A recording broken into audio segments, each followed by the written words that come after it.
Welcome to Might in Motion, where we help you navigate your personal and professional goals to manifest them into your deserved career and life path. Here at Might in Motion, we don't make excuses, we do the work and go above and beyond. The Might in Motion podcast brings you guests that will help stretch you out of your comfort zone and push you to improve your goals. Like, comment, and share. This is Might in Motion. I'm excited to bring to you today Jessica Dennehy. She is the CEO of Pivot and Slay, and she is in my ears at least once a week with her podcast. So just excited to have her on this evening. She's a single mom, two-time best-selling author, a speaker, a recovering attorney that started her entrepreneurial journey 10 years ago when she left Wall Street to build a brand of luxury barbershops called Mad Men. And now through her consulting company, Pivot and Slay, Jessica empowers entrepreneurs to build the life of their dreams where they can have it all. She helps small business owners get selfish so they can live a more aligned life that not only includes massive business growth, but also freedom to enjoy their success in their personal life. As I mentioned, she is a two-time author with best-selling books, Pivot and Slay and Startup Legends, which help entrepreneurs create more authenticity and authority in their brands. And she's working on her third book, so that's very, very impressive. Her diverse background and expertise has landed her speaking engagements across the country in front of thousands of people and featured in important business publications such as Forbes, Entrepreneur Magazine, Inc., and many, many more. Jessica, welcome to Might in Motion, and I appreciate your patience earlier tremendously. So thank you so much for joining us tonight. Thank you for having me. It's my pleasure. You know, I mentioned that I listen to your podcast on the regular, and I know you are from the Northeast, and I love your accent because it reminds me of all my cousins. Because I grew up, I live in Georgia, born and raised in Georgia, and so I grew up making that 19-hour drive up to the tri-state area at least twice a year. And so it's like having my cousin in my ear, just with your passion, your excitement, and I love it. It's so thank you. I don't hear an accent from you at all. well, that's because I grew up in a military town. But if you want me to get real Southern, real fast, I can, but I try not to. Well, we're lucky that I have any accent today because I haven't had much of a voice this week. So that's my raspiness coming through. Well, I do appreciate you joining, even though you're not quite feeling your best. It means the world to me. So, my audience here in LinkedIn land, there's many of them they're young in corporate America. They're starting out and they've got all this energy and excitement about, building their personal brand, right? Maybe not necessarily an entrepreneurial space. And what I love about your philosophy of the whole pivot and slay piece is that you can reinvent yourself and you can create like this image. What was your kind of that moment when you were like, man, I don't want to be an attorney, and you had your own pivot and slay moment? I had so many pivot and slay moments, which is how the name of the book came about. But before I answer your question, I just want to say, brand building, in my opinion, is not creating an image. It's utilizing things about your actual personality and highlighting them in the public sphere, because so many people are worried about creating like the perfect brand image, but it's already inside of you. And I think that's what a lot of people who are trying to build that personal brand don't understand. You're already a brand. You're already projecting a persona into the world. Now, you may not highlight every part of you, and that's okay. There's some stuff you keep private, but you're already doing it. So if you're sitting there waiting to come up with the perfect concept, it's already existing. You just have to become aware of that. And the way that I did that myself was sitting down. Well, I first left. I wanted to be a lawyer. That was my dream. And I did it. And I got my dream job and I was on Wall Street and I did it for 10 years. And there was some pivoting and slaying going on back then too, Mhm. but the most pronounced moment I think of pivoting was when I realized all that hard work I had been putting in for like 30 years. I just didn't want to do that anymore. I wanted to do something else. And that's how I became an entrepreneur. Mhm. Fast forward to pivot and slay, I realized that I love helping other people step into their power to change their life, even when it's scary. Because for me, I could have stopped and been like, well, I spent 30 years becoming a lawyer, so I'm just going to keep doing it because I spent so much time. It takes a lot of courage to stop and say, no, I'm going to follow my dream. And I realized that I wanted to do that. And I had already been doing that. I had been making major pivots in my life every single time. And so when I sat down to write my book and conceptualize my consulting business, I realized I was already a brand Mhm. because I had already been making these tremendous adaptations in my life. And the slay part comes in because you can't just keep spinning your wheels and changing courses every 5 minutes. You have to do it with intention, with the intention being you're going to succeed. And so that's where the second part of that brand comes in. But when I tell you it's already inside you, it's because I know, because I did it. And I realized, oh my God, I've been doing this my whole life. I That's was a awesome. walking brand and I didn't even know. I love your that insight on you already are your own brand. It's so true. It's sometimes I think it's hard for people to have that reflection of themselves to really kind of meditate on what is their own personal brand, right? Um, you mentioned intention, and one thing that I've noticed as a theme throughout your podcast is you talk a lot about journaling and journaling. Really kind of the intentions, dreams, kind of what you want to envision for yourself to actually kind of push it into existence. Can you share a little bit more about how you journal and and that process you take maybe on a daily basis, or how do you really find that time to go and channel that? Well, I make the time. It's not like I just have the time. I'm sure so many of you Mhm. guys are listening thinking I don't have the time to do that. I get it.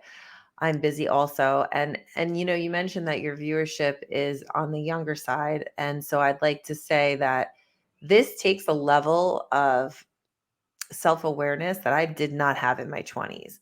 I Mhm. don't know how young your audience is, but like I would say it wasn't until I was like 34 that I started to really sit down and think about who am I and what am I doing and what is my intention. I don't think I fully understood who I was until that. And I've changed and evolved, and I know so are you guys, but journaling that actually puts dreams into motion, it consists of getting really clear on who you are and Mhm. getting a self awareness that isn't judgmental, but it's for a purpose. And that purpose is to understand yourself better so that you can see what you're really great at and where maybe you need to find improvement, or what you really love that you haven't even been consciously thinking about. And when you're trying to create a brand, those things become important Mhm. because the brand is going to have personality if you thread your personality into it. And if you're not aware of what you love and what lights you up and where you want to go, your brand will fall flat because it won't have any flavor. So that was a really hard concept for me to understand when I began journaling. And I guess because I'm a writer, so like I write for Forbes, I write for Entrepreneur, I've written books, I'm writing more. And so that's just my natural form of self-expression. Mhm. Maybe someone listening has a different form, and I would say lead into that. It doesn't have to be writing, but I'll talk about writing because that's for me where it's at. And I just thought, well, if the more that I can just write about what I'm thinking and feeling, the more I can understand how there's things that tie together that maybe I'm not connecting the dots with. And so my first form of journaling, it might sound unintentional, but it was intentionally free form, right? I would just Mhm. like write down what's going on in my mind. because I was pretty high strung at that point in my life, and there was a lot of mind chatter happening. So for me, like just getting it all out on paper, it was a great way to like relieve some of that stress. And I started reading it back and seeing connections, like things, common themes in my life that were making me happy or unhappy. And that really started to help me gain an awareness of where I wanted to go with my businesses, with my career, with my family, because I started to connect the dots of like, I'm happiest when I'm doing XYZ. And Mhm. I'm really unhappy when I'm around people who are, constantly in my ear naysaying, like just as an example. And that really helped me start taking steps towards changing the trajectory of my life. Yeah, I like that whole thought of almost going back and revisiting what you've written. So for me, I don't write copious amounts, but every day at the end of the day, I write down a little bit about maybe what happened or how I'm feeling about certain things, and I try to write down a win. Like I want to end my day reflecting on something positive, right? And I noticed, that there were times when I would write things like, I just didn't have enough time today. I'm just overwhelmed today. And when I noticed that happening, I've done 75 hard and live hard the whole year long program. That's like my trigger of like, no, that's like my internal bitch voice because you have to make time. And so I'll purposely go do things to change my mindset to really realize like, hey, there is enough time in the day. You just have to choose you to be selfish a little bit, right? And choose what actually is going to drive you in that purpose or that vision that you have for yourself. And sometimes you got to cut away the other stuff. You got to cut away the fat so you can stay focused on that. I 100% did that too. Just I wake up really early in the morning, and it started incrementally Mm-hmm. because I was realizing like I had to make time to think. And I tell my clients this and they laugh. I'm like, make time to think. And Mm-hmm. like, what do you mean? For me, thinking is when I journal, but it doesn't have to be that, right? Like you could just be like visualizing or Yep. creating a vision board. Some people like to do that. But just giving yourself some time to just let those thoughts flow when you're aware, like being aware of them, not just at night when you're trying to fall asleep and they're like racing through your mind and you're trying to push them away, but Mm-hmm. like allowing them to come in and you reflect on them and see what they mean and see what's going on inside. So now I journal when I feel like I need to, because that's after years and years of doing it, forcing myself into it every day, because it wasn't easy. I would force myself to write for 10 minutes what was going on in my head, and Mm-hmm. sometimes that was really difficult. Now I'm like a well-oiled machine with it, so I know when I need to write and get some stuff out, and I do it basically every morning still, Yeah. when it's quiet and dark outside. That's what I like. Yeah. No one can interrupt my thoughts because I get very like sidetracked, if someone's Mm-hmm. talking to me or my phone's on or an email pops up. So I would say start doing it without any distractions. Yeah. Like I like to do meditation in the morning. So I always kind of do some stretches or I have a meditation. The same thing. It's before the dogs go crazy and the girls wake up and the husband wants something and you got to get to the gym and you get like that's my quiet time of just I'm going to center myself at the start of it, even if it's for 5 minutes. I try to do 15. I try to make it a little bit longer, but if that's all I can squeeze in, it's so important because it starts my day off in such a much more positive space. Oh yeah, for sure. And you Hmm. never know, like it's amazing what you end up hearing in the quiet. Yeah, the Like that. hardest part eventually, you won't believe it, but like the hardest part eventually is that you're so aware. You're like, I got to write all this down. Mhm. Mhm. Yeah, that's so cool. And when I introduced you, you talked about one of the things was that you're a single mom. Um, how do you leverage or how are you taking what you've learned because you've learned so much over the years, as you mentioned, and you've uncovered a lot of yourself and what's important for you and how you can tie into journaling to really kind of channel and find that vision. How do you help your kids learn from that so they don't have to wait until their 30s to figure it out? Well, we have an interesting dynamic because it's just the three of us, and I have my girls full time.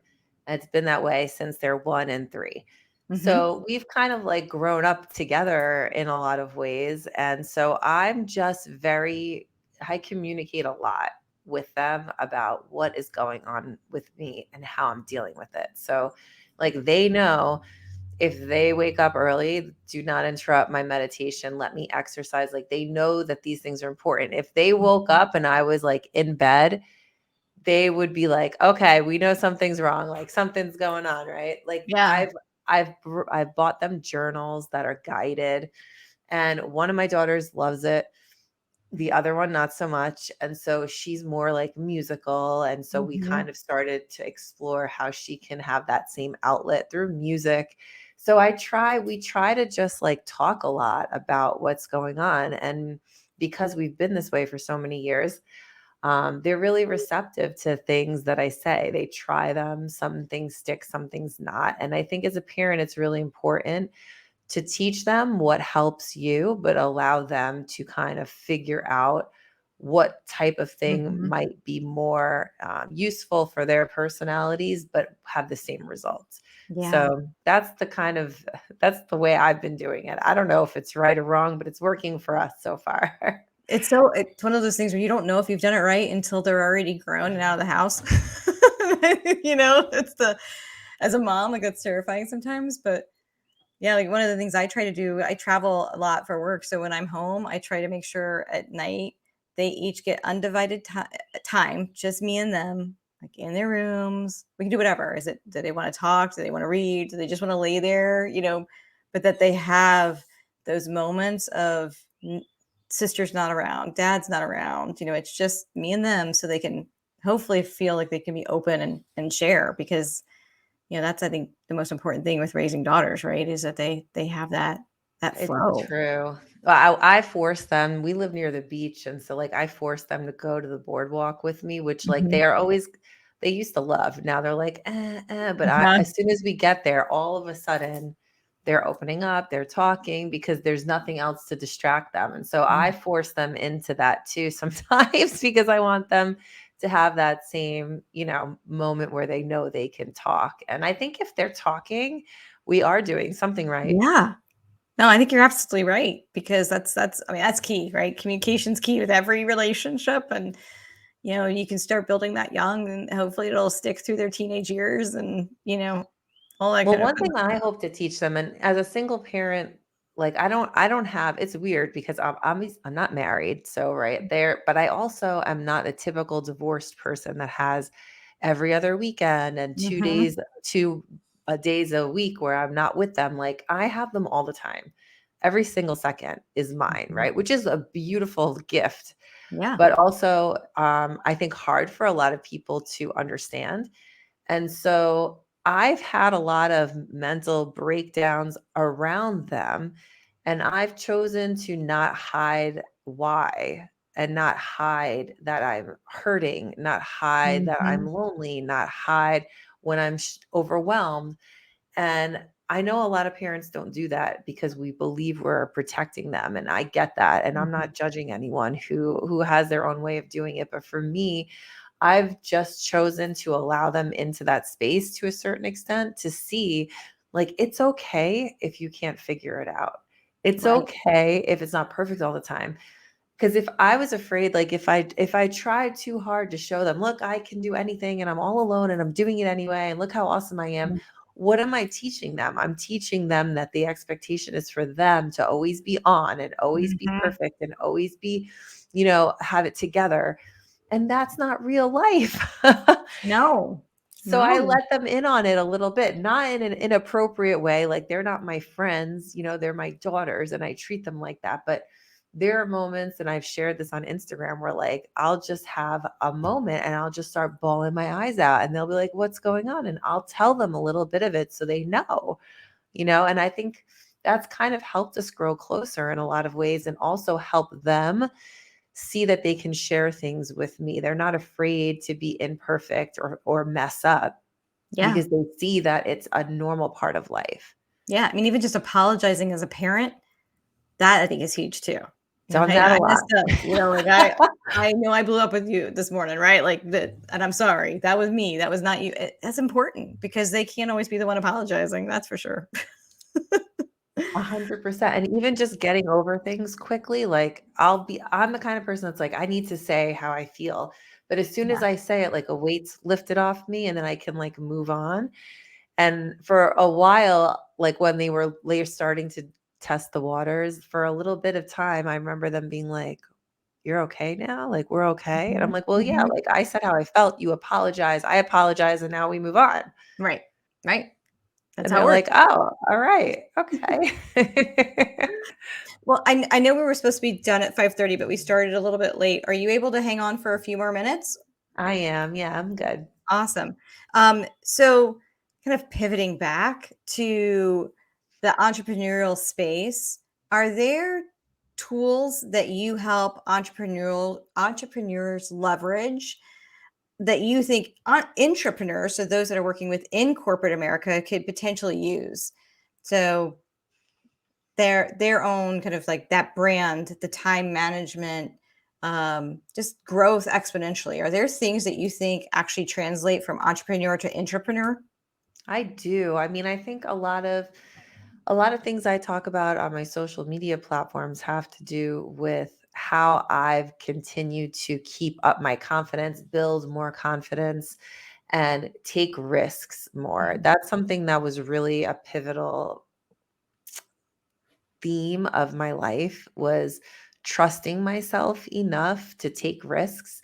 That's something that applies in and out of business. I mean, there are risks that we take so often, like financially, with relationships, and just even exploring. Like so many, this is mind boggling to me, but so many people like don't ever go out and explore the world because they're nervous or they don't think they have the resources or whatever it is. And just so I think there is so much of entrepreneurship that translates to life, Yep. and you can apply it in both your business if you're in someone else's business or if you just want to develop as a human being. Right. Like time management, making time for yourself, being able to understand what your instincts are saying and trust in them, creating a better relationship with your own happiness and letting that stand on its own instead of it being swayed or infringed upon by people and energy around you. I mean, those are things that are life skills. They Yes. make you a better business person, 100%,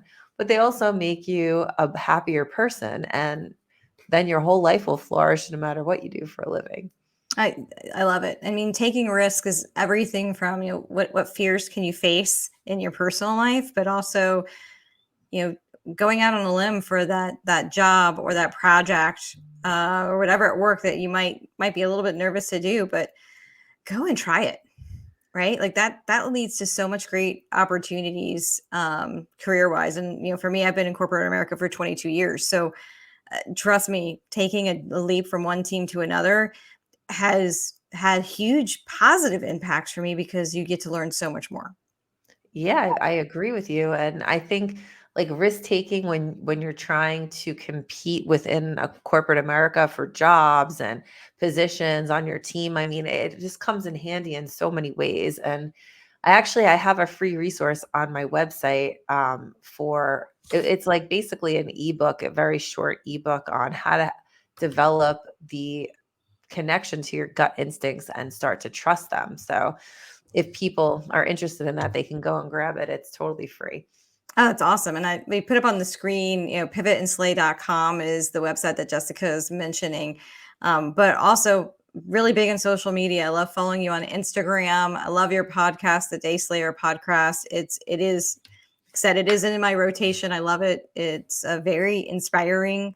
Are there any other kind of call outs as far as like if somebody wants to take action, if they want to connect with you, is that the best way? Is it through kind of Instagram or via the website? Yeah, Instagram's a great way to connect with me in DMs.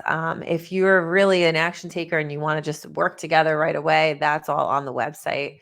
But give me a follow on Instagram and DM me there. I'm always answering those. I answer them myself. So I would love to connect with you guys further. And if you have any questions, let me know because I love helping people.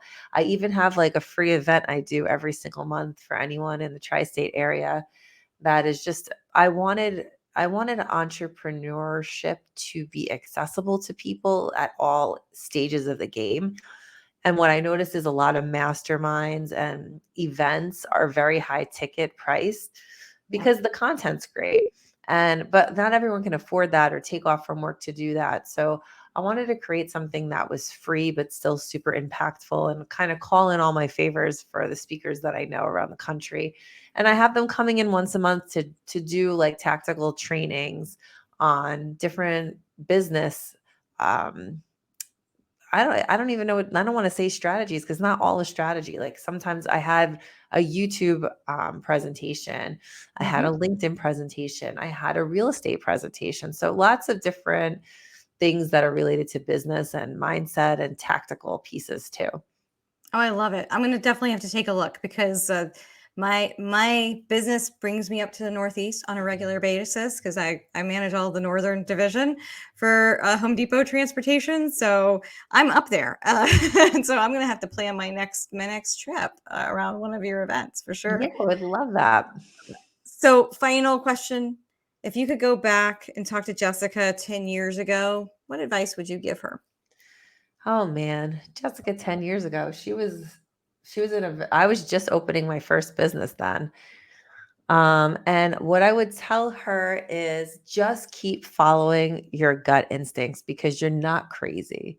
And right now, everyone's telling you you're crazy. And in 10 years, they're all going to be wishing they did exactly what you're about to do. Oh, I love it. I love it. I love following your gut. That is fantastic. Jessica, thank you so much for joining us tonight. I really, really appreciate it. I appreciate your time. I appreciate all your thoughts on these topics. It was amazing. It was amazing talking to you in person. I know we've never met in person. You didn't know who the hell I was, but I'm so glad you said yes because like I said, I've really enjoyed all of your content following you, and you truly are an inspiration. Your message is getting out there and reaching people, and hopefully this will reach even more people. So thank you so much. Thank you for having me. I appreciate it. Thank you for tuning into Might in Motion. If you learned something about motivation, momentum, mindfulness, or might, please like, comment, and share. Thank you.